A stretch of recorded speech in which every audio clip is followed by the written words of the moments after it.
सुप्रभात साथियों। उम्मीद करता हूँ आप सभी लोग स्वस्थ होंगे, सकुशल होंगे। आजकल सबसे बड़ा अपराध है सरकार से सवाल करना। सबसे बड़ी गलती है सरकार पे प्रश्न पूछना।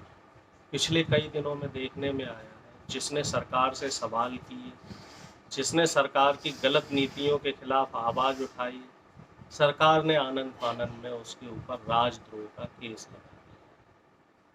अभी कोर्ट से एक बड़ा फैसला आया है।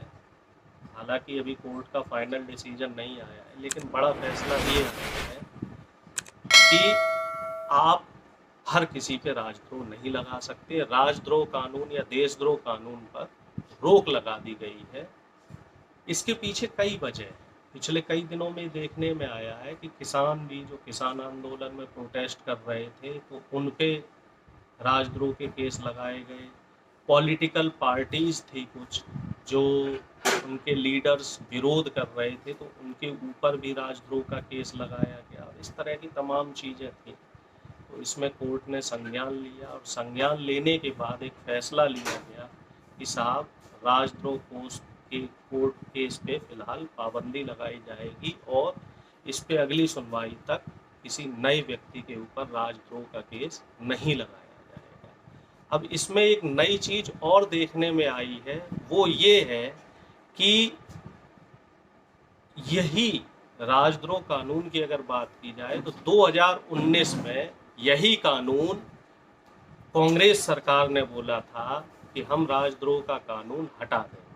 तब बीजेपी समेत सभी लोग, तमाम लोगों ने ट्रोलिंग की, बोले कि कांग्रेस देश विरोधी है, कांग्रेस ये है, कांग्रेस वो है। देर सवेर सही कांग्रेस जिन बातों को लेके जनता के बीच में आ रही है, विपक्ष की जो भी पार्टियां आ रही हैं, तो कोर्ट को मानना पड़ रहा है। एक और केस है जिसमें कोर्ट ने संज्ञान लिया है।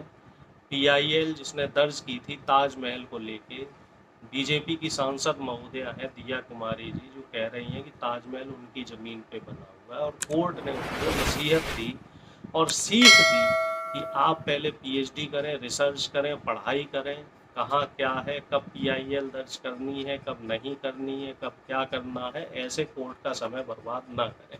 साथियों, हमें समझना पड़ेगा कोर्ट में पहले से ही लाखों करोड़ों केस लंबित हैं और सिर्फ द्वेष भावना के तहत या फिर राजनीतिक प्रोपेगेंडा बनाने के तहत आप पीआईएल दर्ज कर देते हैं कि यहाँ पे ये चीज़ थी, इस मुस्लिम जो मस्जिद है उस पे पहले हिंदू मंदिर था, या कुछ भी XYZ, तो इससे कोर्ट का समय व्यर्थ होता है। इसी तरीके से जो इंटेंशनली राजद्रोह के केस लगाए जा रहे हैं, तो इससे भी कोर्ट का समय व्यर्थ होता है। तो ये दो निर्णय जो आए हैं कोर्ट के, माननीय न्यायालय के, तो वो कहीं ना कहीं देश की जो संवैधानिक व्यवस्था है उस पर फिर से भरोसा जताने लगते हैं कि हाँ साहब, कोई तो ऐसा है जो देश के आम नागरिकों के हित के बारे में सोच रहा है।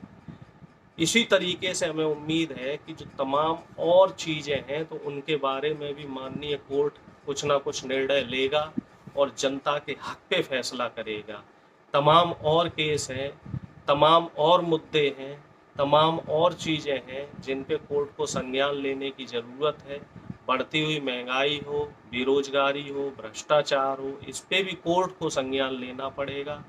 बेरोजगारी इस समय बेतहाशा है, महंगाई इस समय बेतहाशा है, और दुख की बात यह है कि भारतीय जनता पार्टी की सरकार ना तो बेरोजगारी पे बात करना चाह रही है, ना बढ़ती हुई महंगाई पे बात करना चाह रही है। टीवी डिबेट में बीजेपी के जो प्रवक्ता हैं वो डिफेंड ये करते हैं कि पूरे विश्व में महंगाई है, अमेरिका में 50% महंगाई बढ़ी है, या कनाडा में इतनी महंगाई बढ़ी है। तो मेरा उनसे ये सवाल है कि क्या वहाँ की जो प्रति व्यक्ति आय है वो हमारे यहाँ जो प्रति व्यक्ति आय है उसके प्रपोर्शन में बराबर है? यानी कि अमेरिका में अगर मान लीजिए 100 रुपए की चीज़ 200 रुपए में मिल रही है, और अमेरिका के नागरिक की अगर मान लीजिए प्रति व्यक्ति आय एक महीने की मान लीजिए 2000 रुपए है, तो क्या वो हमारे यहाँ भी है?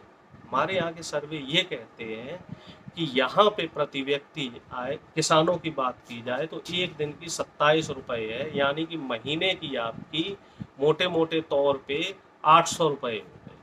तो क्या 800 रुपये में एक किसान इस महंगाई के दौर में अपने परिवार का भरण पोषण कर सकता है?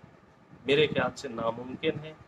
जिस तरीके की महंगाई है और जो केंद्र सरकार ने 2014 में वादा किया था कि 2022 तक किसानों की आय डबल कर देंगे, तो वो वायदे भी झूठे और खोखले साबित हुए हैं। तो कोर्ट को इस तरफ भी संज्ञान लेने की ज़रूरत है। उम्मीद करता हूं कि आप मेरी बातों से सहमत होंगे। अगर आपको मेरी बातें ठीक लगी हो तो इस वीडियो को लाइक, कमेंट, शेयर करना, चैनल को सब्सक्राइब करना। जय हिंद, जय भारत।